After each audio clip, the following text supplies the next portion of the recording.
అది తనకు తెలియాలి. వాడికి ఎంత చెప్పినా ఎన్నిసార్లు చెప్పినా అర్థం చేసుకోవడం లేదు. అయితే ఏమంటారు? మహేష్ని మర్చిపోమంటారా?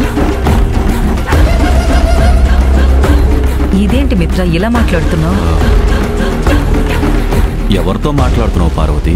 మిత్రతో.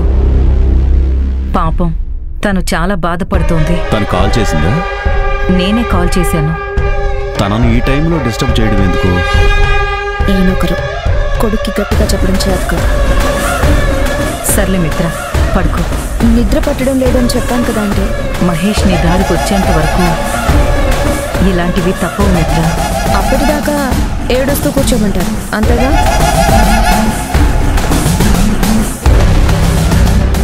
వాడి మొండితనం వదలడు. నువ్వేమో ఆవేశం తగ్గించుకోవు. ఇలా అయితే ఎలా మిత్ర? అవును, అశ్విన్ గారు ఇంటికొచ్చాడా?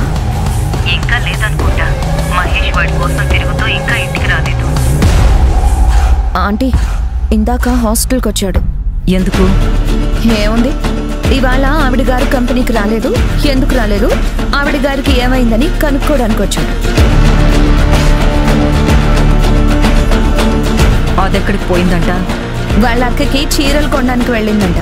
ప్రియుడు ఇంటికి వెళ్లకుండా వీధులు పట్టుకుని తిరుగుతుంటే ఈవిడ గారు అక్కగారికి చీరలు కొనడానికి తిరుగుతుందా? అలా అని వార్డెన్ చెప్పింది, కానీ అది నిజమా కాదా అనేది నాకు డౌట్గా ఉంది.